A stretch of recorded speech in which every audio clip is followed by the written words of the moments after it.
Sometimes, a book doesn't need to shout its message to make an impact. Small Things Like These by Claire Keegan is one of those quiet gems that lingers with you long after the final page. Set in a small Irish town in Christmas, this book is full of charm and coziness, but don't be fooled by its simplicity. Beneath the surface, it's a poignant exploration of suffering, guilt, and the dark truths that can be hidden within society's most sacred institutions. It's a subtle, almost deceptively quiet read that packs an emotional punch, revealing the often overlooked realities of human cruelty. Unlike most of the other books I've read, this one really focuses on the ordinary, the mundane, and yet, it's in these small moments that the real depth of the story unfolds.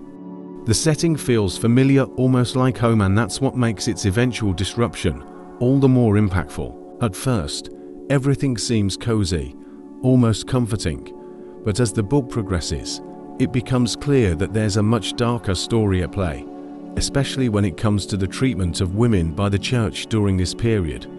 The story doesn't rush, it lets you sit with the protagonist's journey, building to a realization that's both delicate and devastating. Let's dive into a passage from the book that captures the essence of this subtle build-up and the quiet intensity that makes it so memorable.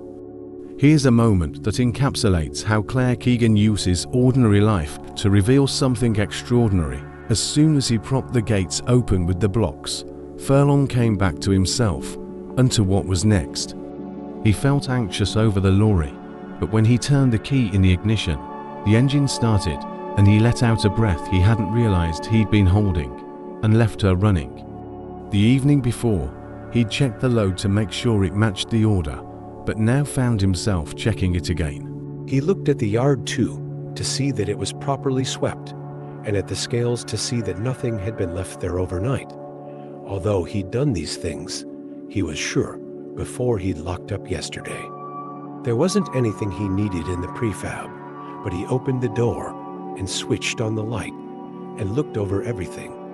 The stacks of papers, the telephone directories and folders, the delivery dockets and copies of the invoices pierced through the spikes. As he was writing out a note for a bag of logs to be left at the house across the way, the telephone rang. He stood watching it until it rang out, then waited for a minute or two to see if it would ring again. When he'd finished writing the note, he backed out, unlocked the door. Driving up to the convent, the reflection of Furlong's headlights crossed the window panes, and it felt as though he was meeting himself there. Quietly as he could, he drove past the front door and reversed down the side to the coal shed and turned the engine off. Sleepily, he climbed out and looked over the yews and hedges, the grotto with its statue of Our Lady, whose eyes were downcast as though she was disappointed by the artificial flowers at her feet, and the frost glittering in places where patches of light from the high windows fell. How still it was up here, but why was it not ever peaceful? The day had not yet dawned, and Furlong looked down at the dark shining river, whose surface reflected equal parts of the lighted town. So many things had a way of looking finer when they were not so close. He could not say which he rathered, the sight of town or its reflection on the water. Somewhere, voices were singing a Est Fidelis. Most likely these were the boarders at St. Margaret's, next door, but surely those girls had gone home. The day after tomorrow was Christmas Eve. It must have been the girls in the training school. Or was it the nuns themselves, practicing before early mass? For a time, he stood listening and looking down at the town, at the smoke starting up from the chimneys and the small, diminishing stars in the sky.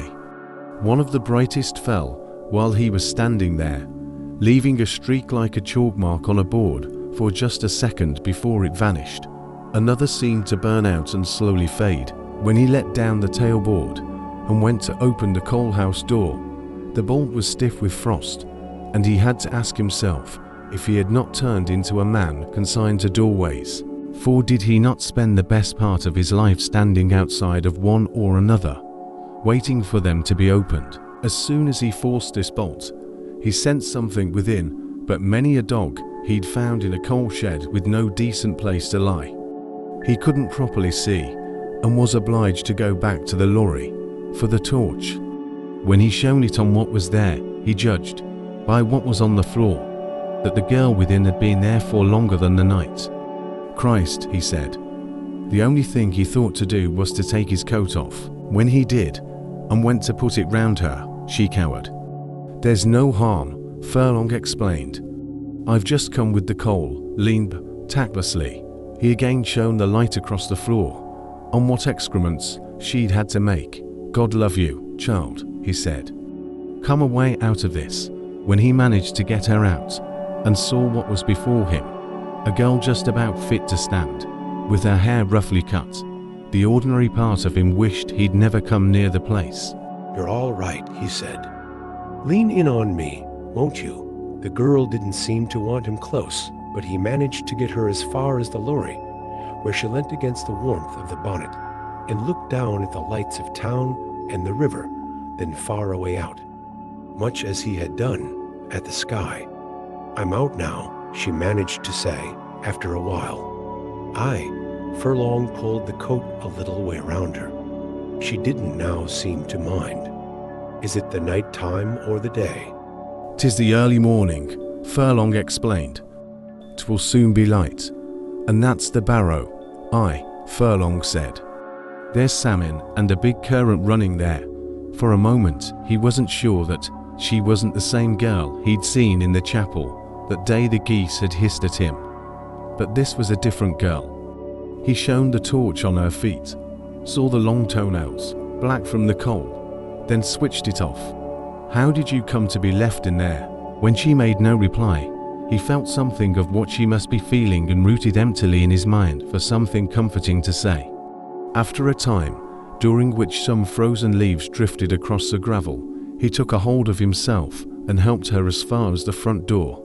If a part of him wondered over what he was doing, he carried on, as was his habit, but found himself bracing as he pressed the bell, then flinched when he heard it ringing within.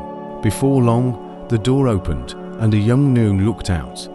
Oh, she let a little cry, and quickly shut it.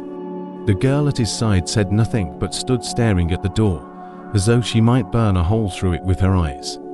What's going on here at all? Furlong said. When the girl again said nothing, he again grasped emptily for something to say. For a good while they waited there in the cold, on the front step. He could have taken her on then, he knew, and considered taking her to the priest's house or on home with him. But she was such a small, shut-down thing, and once more the ordinary part of him simply wanted to be rid of this and get on home. Again, he reached out and pressed the bell. Won't you ask them about my baby? What? He must be hungry, she said. And who is there to feed him now? You have a child. He's 14 weeks old. They've taken him from me now, but they might let me feed him again, if he's here. I don't know where he is. Furlong began thinking freshly over what to do when the Mother Superior, a tall woman he recognized from the chapel but had seldom dealt with, opened the door wide. Mr. Furlong, she said, smiling. How good you are to come and spare us your time so early on a Sunday morning.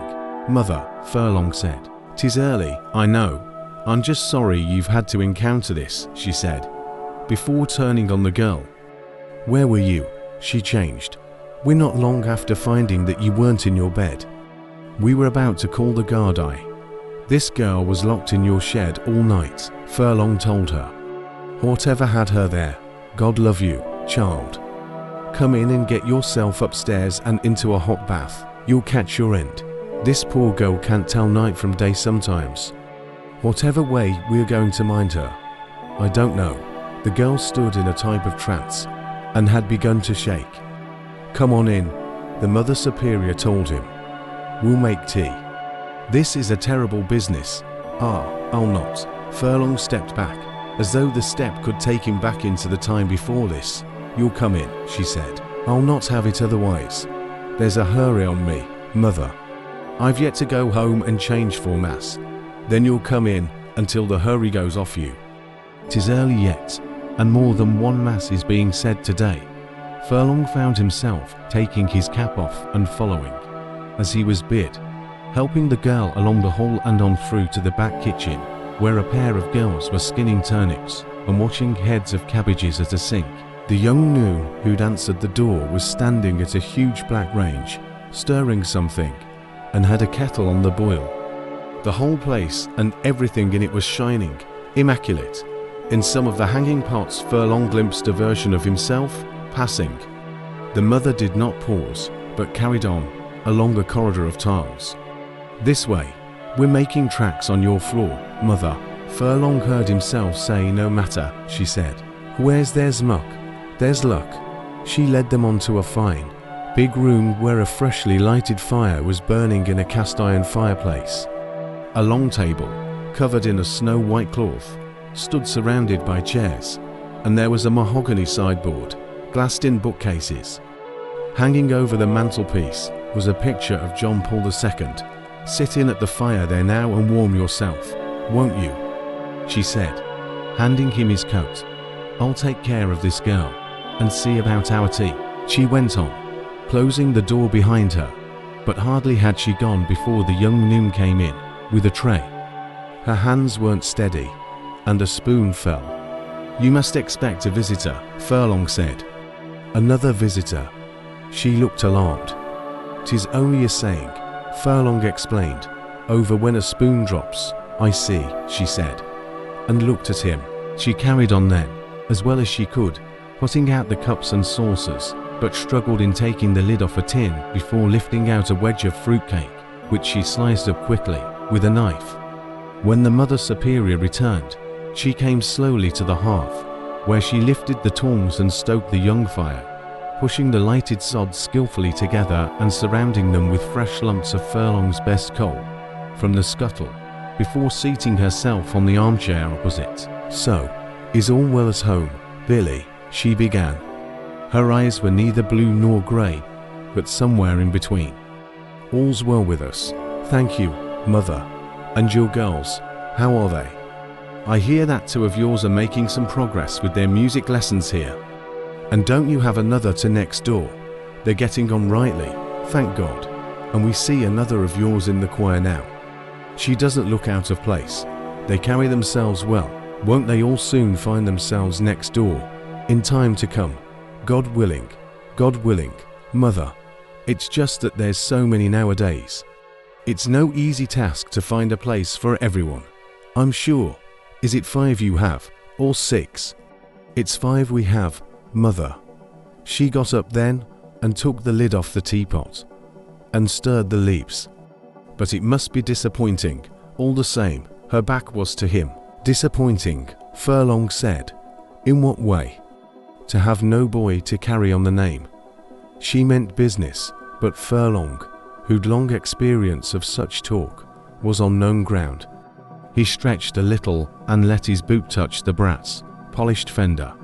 "Sure, didn't I take my own mother's name, Mother? And never any harm did it do me. Is that so? What have I against girls?" he went on.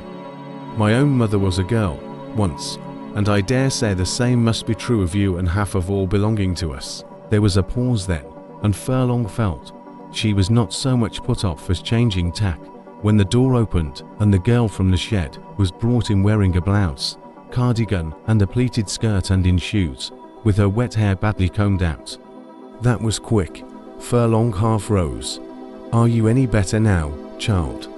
Sit in here now, won't you?" The mother pulled out a chair for her. "Take some tea and cake and warm yourself." Gladly she seemed to lift the pot and pour the tea for her, to push the jug and sugar bowl closer, within the girl's reach. The girl sat in at the table and awkwardly began picking bits of fruit out of the cake, then went about swallowing down the rest with the hot tea. But she struggled over the cup, trying to replace it on the saucer. For a while, the Mother Superior chatted idly about the news and more unimportant things, before she turned. "Won't you tell us now why you were in the coal shed?" she said. "All you need do is tell us. You're not in any trouble." The girl froze in the chair. "Who put you in there?" The girl's frightened gaze went all around, touched Furlong's briefly before falling back to the table and the crumbs on her plate. "They hid me, Mother." "Hid you how? Weren't we only playing?" Playing?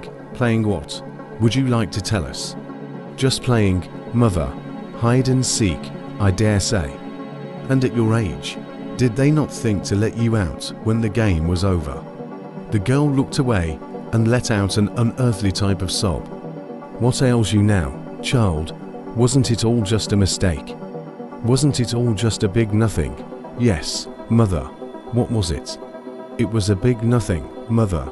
You've had a fright, is all. What you need now is your breakfast and a good, long sleep. She looked to the young noon, who'd all the while been standing like a statue in the room, and nodded. Won't you fry up something for this girl? Take her into the kitchen there, and let her eat her fill. And see that she's left idle for today. Furlong watched the girl being taken away and soon understood that this woman wanted him gone. But the urge to go was being replaced now by a type of contrariness to stay on, and to hold his ground. Already, it was growing light outside. Soon, the bells for first mass would ring. He sat on, encouraged by this queer, new power. He was, after all, a man amongst women here. He looked at the woman before him, at how she was dressed, the well-pressed costume, the polished shoes. Didn't Christmas come in quick? In the end, he idled. It did. Surely, he had to hand it to her. Her head was cool. You've heard that they're forecasting snow. We could have a white Christmas yet. But isn't it all the more business for you? We're kept busy, Furlong said. I'll not complain. Are you done with this tea, or will I pour you another? We may as well finish it, mother, he persisted, holding out the cup. The hand that poured was steady. Were your sailors in town this week? They're not my sailors, but we had a load come in on the quay there. You don't mind bringing the foreigners in? Hasn't everyone to be born somewhere? Furlong said. Sure wasn't Jesus was born in Bethlehem? I'd hardly compare our Lord to those fellows. She'd had more than enough now, and put her hand down deep into a pocket and drew out an envelope.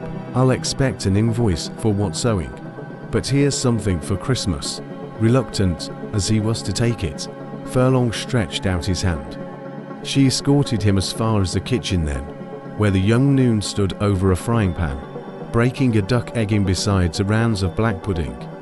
The girl from the coal shed was sitting in a type of daze at the table, with nothing before her. They had expected him to go on, Furlong knew, but he paused, contrarily, and stood by the girl.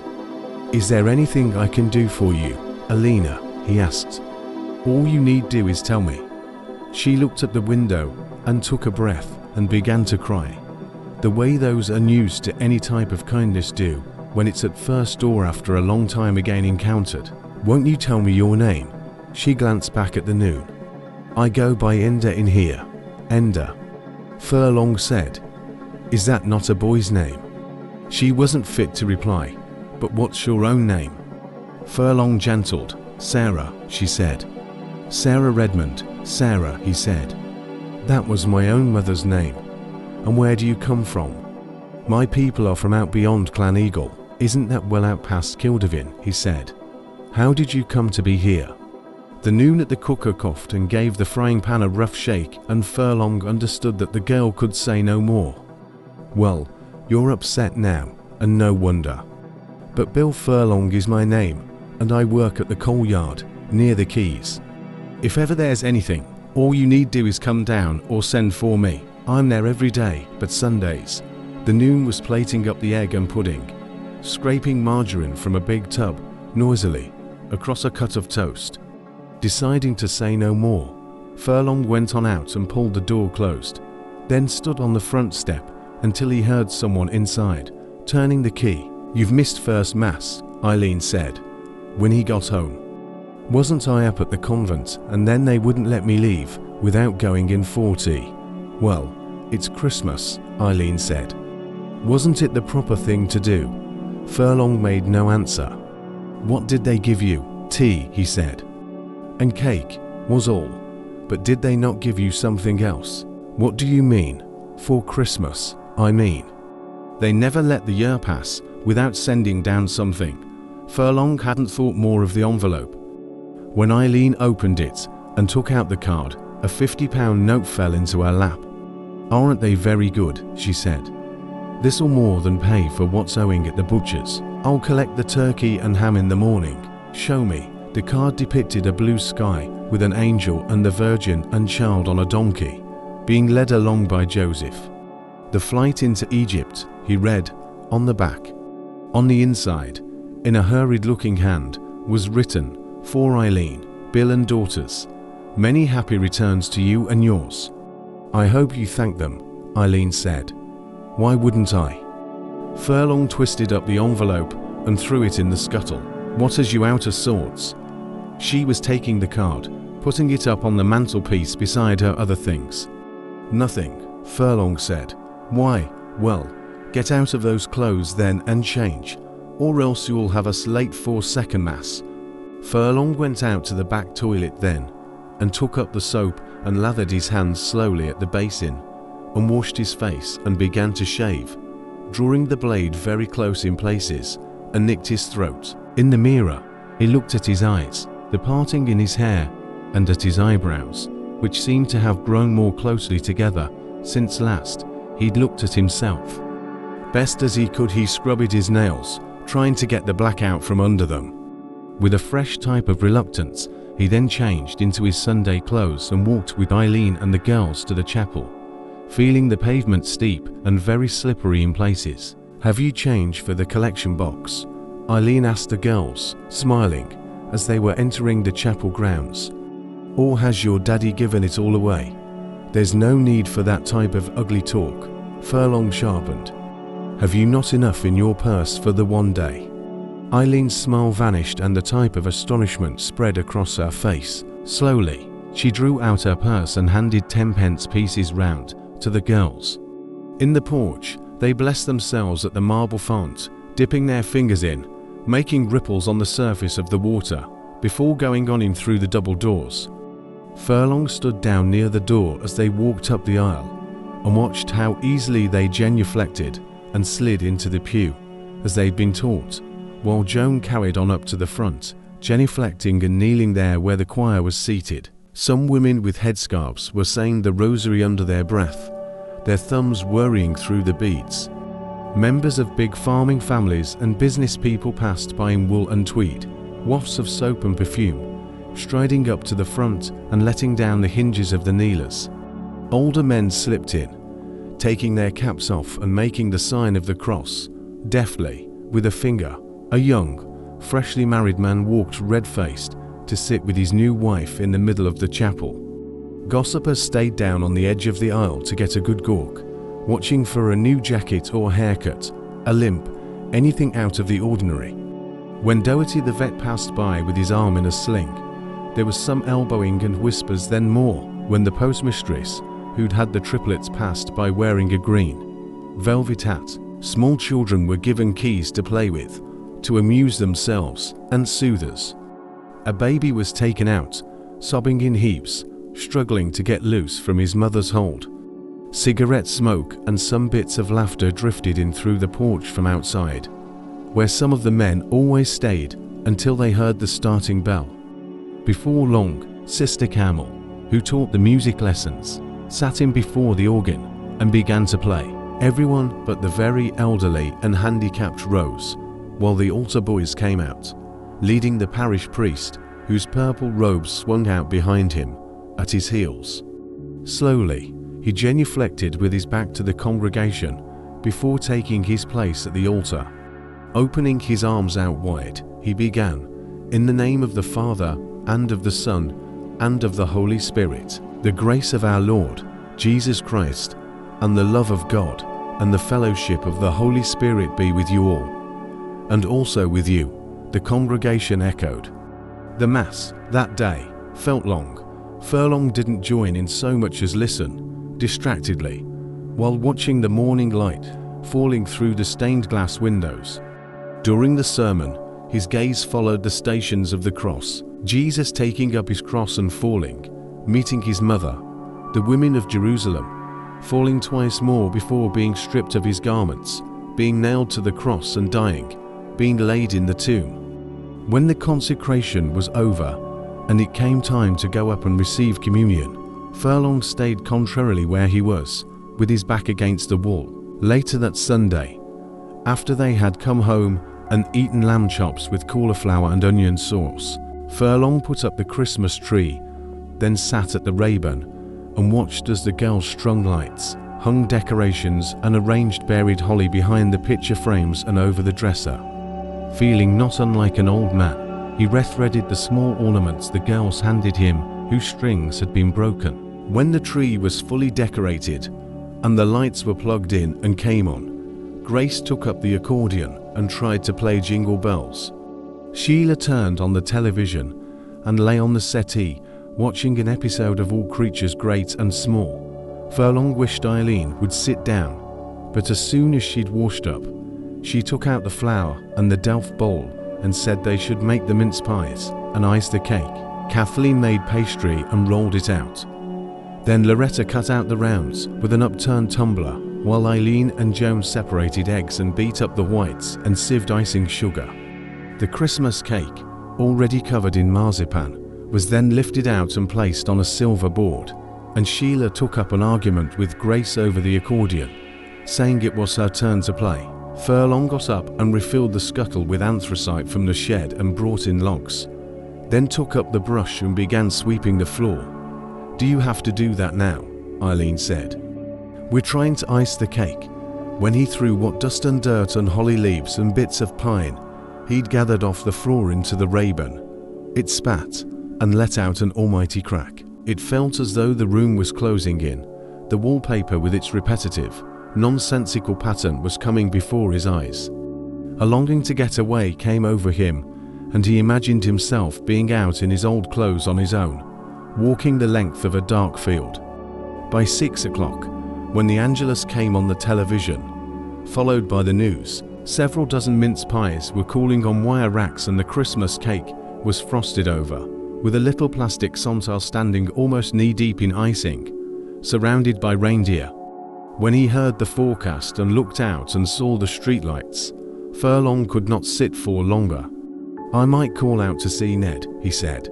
"If I don't go now, there won't be time to call." "Is that what's ailing you?"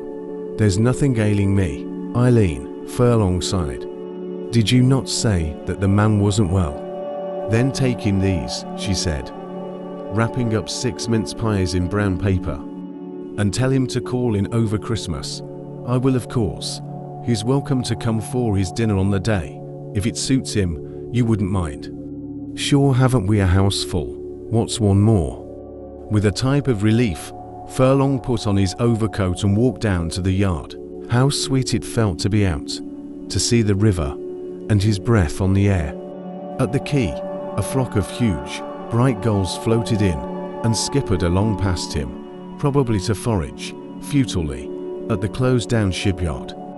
A part of him wished it was a Monday morning, that he could just put his head down and drive on out the roads and lose himself in the mechanics of the ordinary, working week. Sundays could feel very threadbare and raw. Why could he not relax and enjoy them like other men who took a pint or two after Mass before falling asleep at the fire with the newspaper, having eaten a plate of dinner? So, that's Small Things Like These by Claire Keegan, a masterclass in subtlety and emotional depth. It's a quiet, almost unassuming book, but the lasting impact it leaves is undeniable. If you're someone who enjoys stories that gently unravel while making you think, this might be the perfect read. As always, I'd love to hear your thoughts if you've read it or are planning to drop a comment below. If you're into books that leave you reflecting long after the final page, don't forget to like, subscribe, and hit that bell for more content like this. I'll see you in the next one.